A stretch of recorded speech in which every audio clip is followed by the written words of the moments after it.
मसीह में मेरे अजीजों, सबसे पहले आप सबको रोजों के अयाम और रात का बहुत बहुत ज्यादा मुबारक हो। आपकी भरपूर तारीफ। रोजों के अयाम ये नहीं कि हमारे लिए दुख के अयाम है, दुख के अयाम नहीं है ये, बल्कि ये संजीदगी के अयाम है। हम इसके ऊपर ध्यान ज्ञान करते हैं कि किस तरह खुदावंद यीशु मसीह ने हमारे लिए दुख सहे, कोड़े खाए, कांटों का ताज सर पर रखा, और किस तरह उसने अपनी जान देकर हमें हमेशा की जिंदगी बख्शी। सिमो अजीजों, आज हम मनाते हैं रात का बुध। रोजे का तानू पता है कि ये, लेकिन मैं क्योंकि एक दो दिन तो जिदों के रोजे स्टार्ट हो लगे ने, मीडिया उत्ते साडे कुछ भैन भरा मसीही ऑब्जेक्शन लगाते ने कि मत्थे उत्ते राख किन्ने किन्ने सुने ने, किन्ने किन्ने वीडियो देखी है, वाह जी ने देख ली। तो आजकल बड़ा ट्रोल हो रहा है, कैथलिक ने की लगे राख लाते ने सिर ते, की करते ने, जरूरी नहीं है, बिबलिकली नहीं है, बाइबल विचों नहीं है। ते मैं इस वास्ते मैं अपना फिर टॉपिक थोड़ा चेंज करता। मैं कहा चलो असी अन्ना उत्ते गल करेंगे। लोग आजकल हर कोई मोबाइल इस्तेमाल करता, हर कोई वीडियो देखता। सिमे जीजो, अजे राख असी शुद्ध तारीख पढ़ रहे हैं। अज राख लगाना सी 6वीं सदी में शुरू होया। केड़ी सदी में? 6वीं में। उदों बीमार लोगों के मत्थे उत्ते लांदे सी राख, इस वास्ते कि यह जगह है मौत तो पहले नजात पा जाए। जिमें असी बीमारां नूं मालिश देने ना, मसा देने, इस तरह 6वीं सदी में जिहड़े लोग सी क्रिश्चियन लोग, वो की करदे हुंदे सी, जिहड़ा लोग बंदा मरन लगदा सी उहदे मत्थे ते राख लाने, चल बेचारे दा गुनाह नूं माफ हो जाए, तौबा की निशानी है। फिर उस तो बाद 7वीं सदी में चर्च ने पहली दफा एनू क्या गया, रोजे शुरू होने तो पहले असी अपने मत्थियां ते राख लावा करांगे, चर्च ने किया। फिर 8वीं सदी में यह जिहड़ी रस्म सी, रस्म बन गई, रवायत बन गई, सारी दुनिया च फैल गई कि जिदों भी रोजे दे अयाम आन करनगे, रोज़ियां दे दिन असी मत्थे उत्ते राख लगा के तौबा दी, फरोतनी दी, हलीमी दा इज़हार करके असी रोज़ियां नूं की करांगे, शुरू करांगे। लेकिन 8वीं सदी, 9वीं, 10वीं, 11वीं, 12वीं, 13वीं, 14वीं, 15वीं सदी तक चलता रहा। 16वीं सदी में साडे दूजे भैन भरा आ गए, प्रोटेस्टेंट आ गए। उन्होंने कहा नहीं भाजी यह नहीं लानी चाहिए, यह गलत है, यह बाइबल में ना कोई जिक्र नहीं है। तो सानू की पूछ ले ना प्रोटेस्टेंट सवाल, साडे कैथलिक वालियां तो सानू जवाब नहीं देना, सानू जवाब ही नहीं देना। कभी पूछिए फादर दसदे ने, पर कभी सुनिया नहीं। गौर ना आए खुदा दे घर आ, सुनन खुदा का कलाम आया, लेकिन फादर दे लेक्चर वाल साडे कान नहीं होंदे। साडे कान होंदे ने ऐ की करदा पिया, ओ की करदा पिया, ओने की पाया, ओने की पाया, केड़ा अज आया है, केड़ा नहीं आया, किन्ने सिर ते तेल लाया, किन्ने नहीं लाया, जिन्हें मुंह धोता है उनका रोजा है, जिन्हें नहीं धोता उनका रोजा कोई नहीं। असी चर्च बस ऐ देखना है। सिमे जीजो, मत्थे उत्ते राख तौबा दी इलामत है, यानी जो असी मत्थे उत्ते राख लगाने हैं, अंदर तौबा कर रहे हैं। तौबा जिहड़ा है ईमान दा सब तो बड़ा हिस्सा है। ईमान उदों ही कंप्लीट होता है जो असी तौबा करी दी। तौबा का मतलब है कि मैं बुरे कम्मां तो परहेज करा, मैं जरा वा अच्छी चीज़ों वाल आवा, बुरी चीज़ों तो बाज आवा। तौबा का मतलब है। तो जिहड़ा ईमान है, ईमान का मतलब है कि मैं यीशु मसीह वाल वेखा। इस वक्त असी जो रात का बुध आंदा है, असी मत्थे ते राख लगाने आ, तौबा करने आ।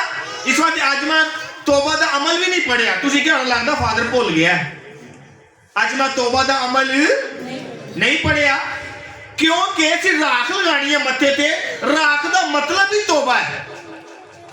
इस वास्ते लैक्चर तो बाद मत्थे ते राख लगाई जाएगी जिहड़ी तौबा दी इलामत है।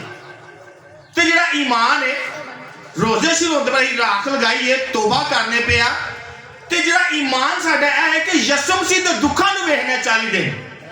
इस वास्ते तौबा दे बगैर ईमान ते ईमान दे बगैर तौबा नामुमकिन है। दोवें एक सिक्का है जिहे दोवें पहलू ने।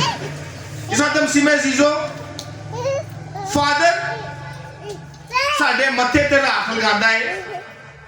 फादर साडे हत्थां ते नहीं लांदा, फादर साडी बाहां ते या दिल ते या सीने ते नहीं लांदा, बल्कि कित्थे राख लगांदा है? मत्थे ते राख लगांदा है। क्यों? एवं नहीं, इत्तफाक नहीं है, अंदर पीछे भी एक हिस्ट्री है। मत्थे ते क्यों राख लगांदा है? सीमा अजीजो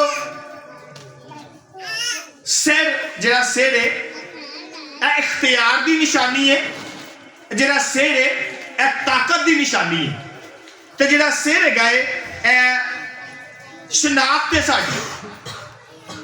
इस वास्ते सिर जिहड़ा है एक उच्ची जगह ते गए।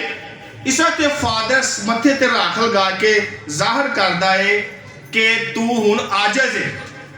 जदों बादशाह नबी ब्लैस किए जाते सी ते कित्थे कीते जाते सी? कित्थों ब्लैस किए जाते सी? सिर तो।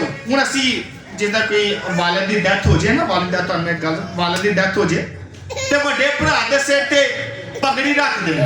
की रखदे ने? उहनूं फड़ा भी तो सकदे ने। उहनूं पगड़ी क्यों देंदे ने? ताकि हुण तू की है वड्डा है सिर ते रखदे ने या कि तू इख्तियार है।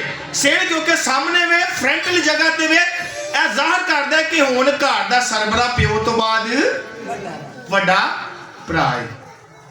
असी तो किसी की शादी करने आ ते कुल्ला दूल्हे दे हत्थ होंदा है। कित्थे होंदा है? सिर ते होंदा। पता लगदा दूल्हा है। सिमा जीरो जो असी साफा किसी को देने आ, साफा रखने आ, बड़े अक्सर साफा बांधे तो सिर ते बांधे, कई तो मोढे ते भी रख लेंदे। दसन का मतलब यह है सिर एक इज्जत की जगह है, सिर एक मुकाम है, एक रुतबा रखता है। ये कहना बड़ी सख्त गर्दन है दी। यीशु मसीह ने कहा ना जो फकीयां नूं फरीसियां नूं भी कहा कि तुसी बड़ी सख्त गर्दन वाले लोग। इस वास्ते मत्थे ते राख लाना मीन तौबा दी ते आजिज़ दी इलामत है। असीं तो पढ़ रहे हैं जो फादर मत्थे ते राख लगांदा है, बाइबल मुकद्दस विच असीं पढ़ रहे हैं ਜਿਹੜੇ ਸਾਡੇ ਭੈਣ ਭਰਾ ਤੇ ਆਬਜੈਕਸ਼ਨ ਕਰਦੇ ਨੇ ਕਿ ਰਾਖ ਜਿਹੜੀ ਹੈ ਇਹ ਬਾਈਬਲ ਤੋਂ ਕਿੱਥੋਂ ਆਈ ਹੈ ਜਾਂ ਤੁਸੀਂ ਕਿਉਂ ਲਾਉਂਦੇ ਹੋ। ਅਸੀਂ ਪੜ੍ਹਨੇ ਜਰਾ ਜਦੋਂ ਮੈਂ ਸੁਣਿਆ ਬਾਦਸ਼ਾਹ ਜਦੋਂ ਮਸਾ ਹੁੰਦੇ ਸੀ ਸਿਰ ਤੋਂ ਮਸਾ ਹੁੰਦੇ ਸੀ, ਨਬੀ ਜਦੋਂ ਮਸਾ ਹੁੰਦੇ ਸੀ ਸਿਰ ਤੋਂ ਮਸਾ ਹੁੰਦੇ ਸੀ, ਜਦੋਂ ਕਿਸੇ ਨੂੰ ਬਰਕਤ ਦਿੱਤੀ ਜਾਂਦੀ ਤੇ ਸਿਰ ਤੋਂ ਬਰਕਤ ਜਾਂਦੀ। देखो जो फादर जो ਤੁਹਾਨੂੰ ਬਲੈਸਿੰਗ ਕਰਦਾ, हम सब अपने सरों को झुकाते हैं। फादर हथ ते करदा ਤੁਹਾਨੂੰ ਕੀ ਦਿੰਦਾ? फादर बरकत। ते बरकत सिर तो शुरू होती है, माफी सिर तो शुरू होती है, आज जी सिर तो शुरू होती है। ਅਸੀਂ जरा हवाला पढ़ने पढ़ेगा जरा यूनुस नबी 3 बाब 6 आयतें। यूनुस नबी की किताब उसका 3 बाब 6 आयतें मुकद्दसा। जी जी। और ये बात शाह नैनवा को भी पहुंच गई। शाह नैनवा मीन बादशाह ਨੂੰ पहुंच गई। शाह नैनवा, नैनवा ਦਾ बादशाह। तो उसने तख्त से उठकर शाही लिबास उतार डाला और टाट ओढ़ कर राख पर बैठ गया। और टाट ओढ़ कर किंदे उत्ते बैठ गया? राख उत्ते। क्योंकि पुराने आदरां ਵਿੱਚ तौबा ਦੀ इलामत सी, माफी ਦੀ इलामत सी, आजिज़ ਦੀ इलामत सी। लिखा शाह नैनवा अपना लिबास ला के तख्त छड़ के टाट ओढ़ के गंदाइया ते राख अपने राख दे विच बैठ के अफसोस दा की कीता, इजहार कीता, हलीमी दा इजहार कीता कि मैं बादशाह नहीं, हुण मैं हलीम हो गया, मैं आजिज़ हो गया। जो फादर तुहाडे मत्थे ते राख लगांदा है अंदा मतलब ही है कि असीं अपनी सारी अना, अपना गुस्सा, अपनी अमीरी, अपने तकब्बुर सारे छड़ के ते की हो गया? हलीम। की हो गया? हलीम ते आजिज़। सिमा अजीज़ो बादशाह ने ऐलान किया कि मेरा ज़ेन, मेरी मर्जी, मेरे मंसूबे ते मेरा गरूर खुदा अगे कुछ नहीं। इस वास्ते बादशाह जो दुख च होया ना, जो मुसीबत आई ਤੇ ਆਪਣਾ ਸਾਰਾ ਕੁਝ ਲਾ ਕੇ ਤੇ ਟਾਟ ओढ़ के ਤੇ ਰਾਖ ਵਿੱਚ ਬਹਿ ਗਿਆ ਕਿ ਮੇਰੀ ਤਾਕਤ ਕਿਸੇ ਕੰਮ ਦੀ ਨਹੀਂ, ਮੇਰਾ ਜਿਹੜਾ ਤਖਤ ਹੈ ਕਿਸੇ ਕੰਮ ਦਾ ਨਹੀਂ, ਬਲਕਿ ਖੁਦਾ ਹੀ ਸਾਰਾ ਕੁਝ ਹੈਗਾ ਹੈ। ਸੋ ਜੋ ਸੱਚੀ ਤੋਬਾ ਜਿਹੜੀ ਹੈ ਨਾ, ਜਿਹੜੀ ਸੱਚੀ ਤੋਬਾ ਹੈ ਉਹ ਛੁਪ ਕੇ ਨਹੀਂ ਹੁੰਦੀ। ਸੱਚੀ ਜਿਹੜੀ ਤੋਬਾ ਹੈ ਛੁਪ ਕੇ ਨਹੀਂ ਹੁੰਦੀ, ਉਹ ਸਾਡੇ ਸਾਹਮਣੇ ਹੁੰਦੀ ਹੈ। ਇਹ ਨਹੀਂ ਕਿ ਮੈਂ ਬਸ ਤੋਬਾ ਕਰ ਲਈ, ਮੈਂ ਬਸ ਮਾਫੀ ਮੰਗ ਲਈ, ਇੰਜ ਨਹੀਂ ਹੁੰਦਾ। ਮੈਂ ਕਿਸੇ ਨਾਲ ਗਲਤ ਕੀਤਾ ਹੈ ਤੇ ਮੈਂ ਇਕੱਲੇ ਮਾਫੀ ਨਹੀਂ ਮੰਗ ਸਕਦਾ, ਮੈਨੂੰ ਅੰਦਰ ਜਾ ਕੇ ਇਜ਼ਹਾਰ ਕਰਨਾ ਪਏਗਾ। ਤੇ ਮਾਫੀ, ਸੱਚੀ ਮਾਫੀ ਜਿਹੜੀ ਹੈ ਸਾਰਿਆਂ ਸਾਹਮਣੇ ਹੁੰਦੀ ਹੈ, ਇਕੱਲੇ ਨਹੀਂ ਹੁੰਦੀ। ਕਿਸੇ ਤੇ ਫਾਦਰ ਸਾਡੇ ਮੱਥੇ ਤੇ ਰਾਖ ਲਗਾਉਂਦਾ ਹੈ ਸਾਰਿਆਂ ਦੇ ਸਾਹਮਣੇ, ਤਾਂ ਕਿ ਪਤਾ ਲੱਗੇ ਕਿ ਅੰਨੇ ਕੀ ਕੀਤੀ ਹੈ, ਤੋਬਾ। ਅੰਨੇ ਕੀ ਕੀਤੀ ਹੈ, ਮਾਫੀ ਮੰਗੀ ਹੈ। ਅੰਨੇ ਕੀ ਕੀਤਾ ਹੈ, ਹਲੀਮੀ ਅਪਣਾਈ ਹੈ। ਅੰਨੇ ਕੀ ਕੀਤਾ ਹੈ, ਆਪਣੀ ਤਾਕਤ ਨੂੰ ਰੱਦ ਕੀਤਾ ਹੈ, ਆਪਣੇ ਅਹੁਦੇ ਨੂੰ ਰੱਦ ਕੀਤਾ ਹੈ। ਇਸ ਵਾਸਤੇ ਜਦੋਂ ਫਾਦਰ ਤੁਹਾਡੇ ਮੱਥੇ ਤੇ ਰਾਖ ਲਗਾਉਂਦਾ ਹੈ ਤੇ ਇਹ ਇਲਾਮਤ ਹੈ ਆਜਜ਼ੀ ਤੇ ਹਲੀਮੀ। ਅਸੀਂ ਇੱਕ ਹੋਰ ਹਵਾਲਾ ਪੜ੍ਹਨੇ ਆ, दानियल ਦੀ किताब है, पढ़ेगा क्या? दानियल नबी की किताब उसका 9 बाब 3 आयते मुकद्दसा। और मैंने खुदावंद खुदा की तरफ रुख किया ताकि रोजा रख कर और टाट ओढ़ कर और खाक पर बैठ कर मिन्नत और मनाजात में लग जाऊं। और मैंने खुदावंद की तरफ रजू किया। आज ਅਸੀਂ ਵੀ ਸਾਰੇ ਕੰਮ ਛੱਡ ਕੇ ਕਿੰਨੇ ਵੱਲ ਰਜੂ ਕੀਤਾ ਹੈ, ਖੁਦਾਵੰਦ। ਇਤਵਾਰ ਨੂੰ ਭਾਵੇਂ ਲੋਕੀ ਨਾ ਆਣ, ਮੰਗਲ ਨੂੰ ਭਾਵੇਂ ਨਾ ਆਣ, ਲੇਕਿਨ ਅੱਜ ਕਿਉਂਕਿ ਰੋਜ਼ੇ ਦਾ ਪਹਿਲਾ ਦਿਨ ਹੈ, ਅੱਜ ਅਸੀਂ ਸਾਰੇ ਨੇ ਕਿੰਨੇ ਵੱਲ ਰਜੂ ਕੀਤਾ ਹੈ, ਖੁਦਾਵੰਦ। ਤੇ ਰੋਜ਼ਾ ਵੀ ਰੱਖਿਆ ਹੈ ਤੇ ਖੁਦਾ ਦੇ ਅੱਗੇ ਆ ਗਿਆ ਮਨਾਜਾਤ ਕਰਨ। ਥੱਲੇ ਬੈਠੇ ਆ, ਜ਼ਮੀਨ ਤੇ ਬੈਠੇ ਆ, ਖਾਕ ਉੱਤੇ ਬੈਠੇ ਆ, ਰਾਖ ਉੱਤੇ ਬੈਠੇ ਆ। समझ आ रही मैं की कह रहा? हाँ, बाइबल कहती है ਉਹਨੇ ਟਾਟ ਓੜੇ ਤੇ ਰਾਖ ਦੇ ਉੱਤੇ ਬਹਿ ਗਏ। ਸਿਮੇ ਜੀਜ਼ੋ, ਕਲੀਸਿਆ ਉਹੀ ਰਵਾਇਤ ਨੂੰ ਅਪਣਾਈ ਹੈ ਜਿਹੜੀ ਬਾਈਬਲ ਕਹਿੰਦੀ। ਬਾਈਬਲ ਕਹਿੰਦੀ ਹੈ ਨਬੀ ਪੈਗੰਬਰ ਜੋ ਦਾਊਦ ਦੇ ਬੇਟੇ ਦੀ ਵਫਾਤ ਹੋ ਗਈ ਤੇ ਦਾਊਦ 7 ਦਿਨ ਸੋਗ ਵਿੱਚ ਰਿਹਾ, ਆਪਣੇ ਉੱਤੇ ਰਾਖ ਪਾਉਂਦਾ ਰਿਹਾ। ਤੇ ਜਦੋਂ ਮੁੰਡੇ ਦੀ ਡੈਥ ਹੋ ਗਈ ਤੇ ਫਿਰ ਉਹਨੇ ਕਿਹਾ ਲਿਆਓ ਭਾਜੀ ਹੱਥ ਉੱਤੋਂ ਰੋਟੀ ਲੈ ਕੇ ਆਓ, ਮੈਂ ਖਾਵਾਂ। ਤਮਸੇ ਵਿੱਚ ਜਦੋਂ ਰਾਖ ਇਲਾਮਤ ਹੈ ਹਲੀਮੀ ਤੇ ਆਜ ਦੀ ਤੋਬਾ ਦੀ। ਇਸ ਵਾਸਤੇ ਜਦੋਂ ਫਾਦਰ ਸਿਰ ਤੇ ਰਾਖ ਲਗਾਉਂਦਾ ਹੈ, ਅਸੀਂ ਸਲੀਬ ਦਾ ਨਿਸ਼ਾਨ ਬਣਾਉਂਦੇ ਹਾਂ, ਸਾਡੀ ਫਤਹ ਦਾ ਨਿਸ਼ਾਨ ਹੈ। ਇਹ ਜ਼ਾਹਿਰ ਕਰਦਾ ਹੈ ਕਿ ਸਾਡੇ ਰੁਤਬੇ, ਸਾਡੀ ਹੈਸੀਅਤ, ਸਾਡੀ ਅਕਲ, ਸਾਡੀ ਤਾਕਤ ਮੌਤ ਅੱਗੇ ਕੁਛ ਨਹੀਂ। ਰਾਖ ਮੌਤ ਦੀ ਇਲਾਮਤ ਹੈ, ਯਾਨੀ ਕਿ ਅਸੀਂ ਖਾਲੀ ਆ, ਅਸੀਂ ਹੁਣ ਉਸ ਪਾਵਰ ਚ ਨਹੀਂ ਨਾ ਤਾਕਤ ਹੈ, ਬਲਕਿ ਅਸੀਂ ਹਲੀਮ ਤੇ ਅਸੀਂ ਕੀ ਹੋ ਗਏ ਆ, ਆਜਜ਼ ਹੋ ਗਿਆ। ਸਿਮੇ ਮੇਰੇ ਅਜ਼ੀਜ਼ੋ, ਜਿਹੜੀ ਰਾਖ ਹੈ ਮੈਂ ਤੁਹਾਨੂੰ ਕਿਹਾ ਫਾਦਰ ਕਿੱਥੇ ਲਾਂਦਾ ਹੈ, ਮੱਥੇ ਤੇ ਲਾਂਦਾ, ਦਿਲ ਤੇ ਨਹੀਂ ਲਾਂਦਾ। ਕਿਉਂ ਭਲਾ? ਕਿਉਂਕਿ ਜਿਹੜੀ ਚੀਜ਼ ਹੈ ਨਾ, ਅਸਰ ਜਿਹੜਾ ਅਸਰ ਹੈ ਉਹ ਉੱਤੋਂ ਅੰਦਰ ਜਾਂਦਾ ਹੈ।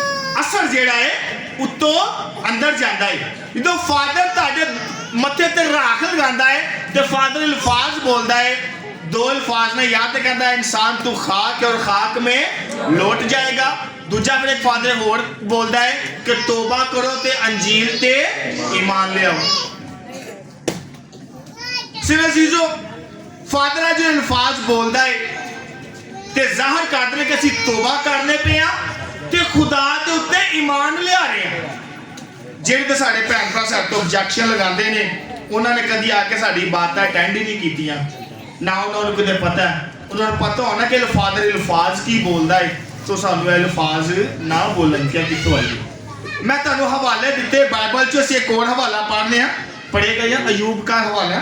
अयूब नबी की किताब उसका 42 बाब 6 आयते मुकद्दसा।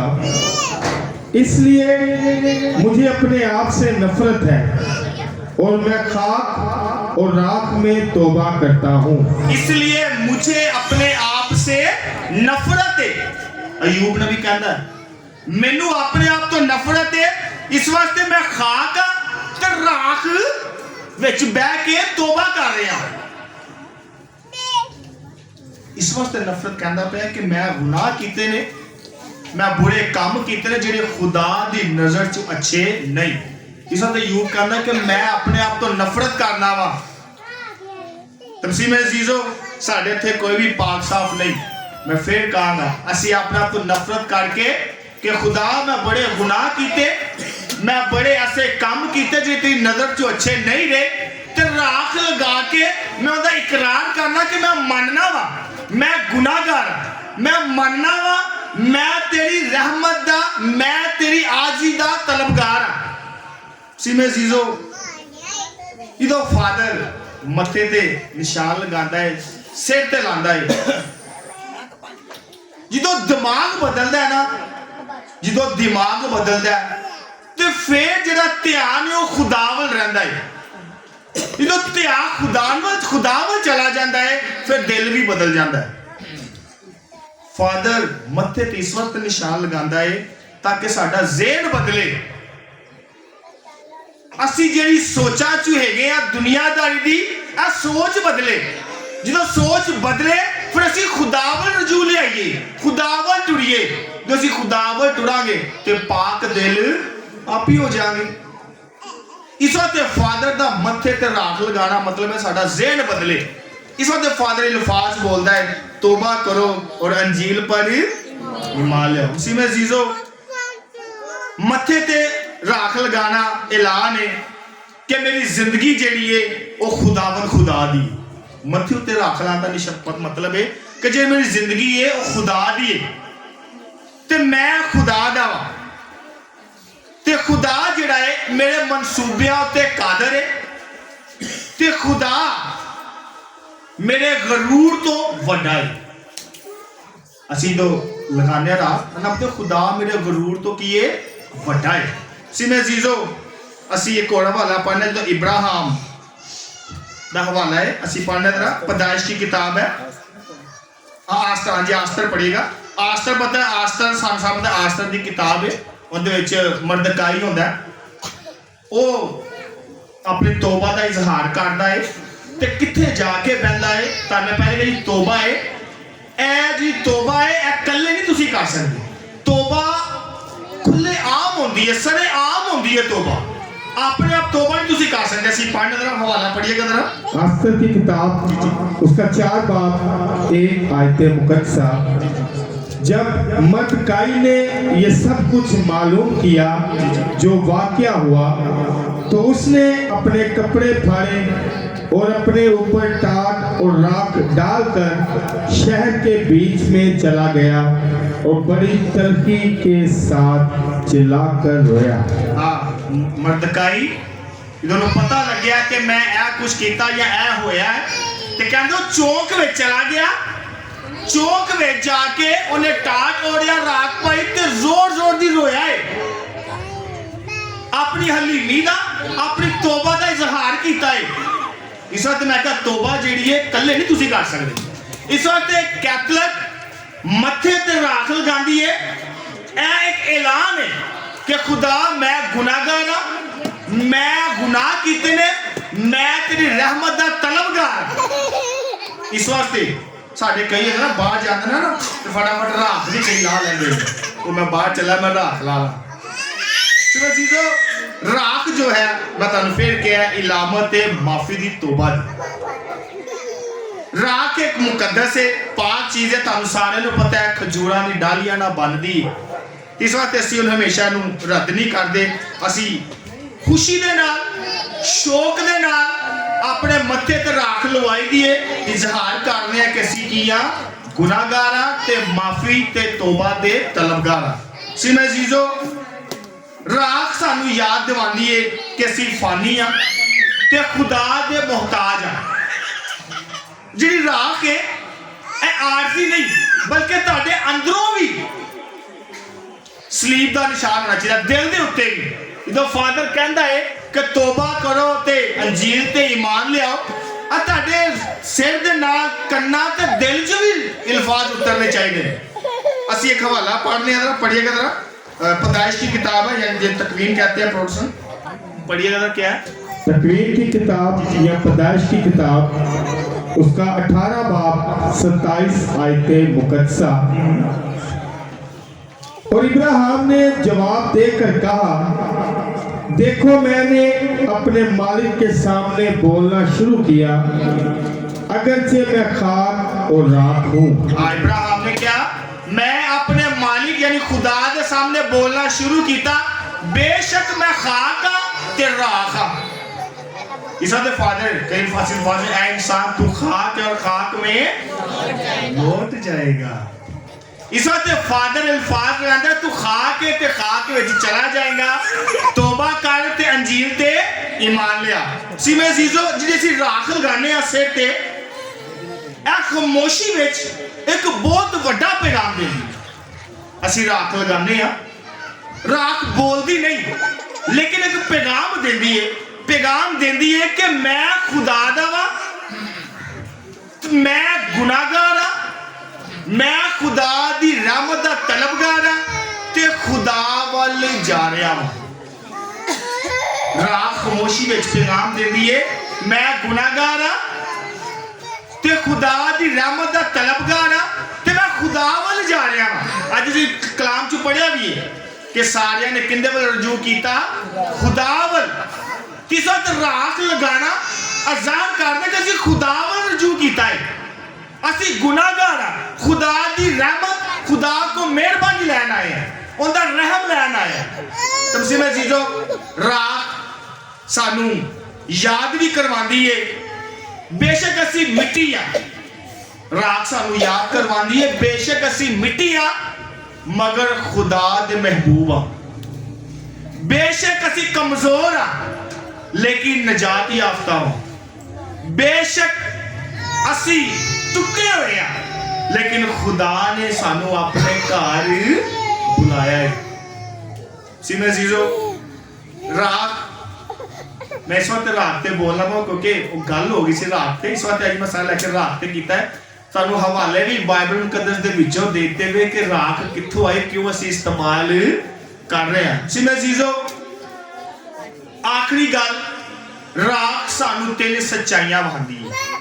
किसी मथे ते राख लगाने आ, तीन सच्चाइयां दिखांदी है। पहली सच्चाई दिखांदी है कि जिहड़ा खुदा है, जिहड़ी जिंदगी है वो खुदा दा तोहफा है। राख पहली सच्चाई दसदी है, जिंदगी की है खुदा दा तोहफा है ते जिंदगी जिहड़ी है हमेशा तक नहीं रहनी। तीजा, खुदा मैनू तानू ते हर दिन अपने वल बुलांदा है। राख सच्चाई तीन चीज़ां दी है। पहली सच्चाई यह है कि जिंदगी खुदा दा तोहफा है। दूजी सच्चाई यह वे कि जिंदगी जिहड़ी है हमेशा तक नहीं रहने वाली। ते तीजी सच्चाई यह वे कि खुदा हर एक दिल अपने वल बुलांदा है। सीने जीजो आए हम अपने माथों पर राख लगाकर इस बात को साबित करें कि हम खुदा से माफी तौबा के तलबगार हैं। आए हम अपने सरों को खुदा के हजूर दें ताकि हमारे माथों को पाक राख से मसा करे, हमें बरकत दे, हमें गुनाहों से आज़ाद करे, ताकि हम इन 40 दिनों में खुदावन यीशु मसीह के साथ उसके दुखों का तजर्बा करके खुदावन के नाम को इज्जत और जलाल बख्शे और अपनी जिंदगियां खुदावन के मुताबिक तब्दील करें। मसीह हमारे खुदावन के वसीला से आमीन।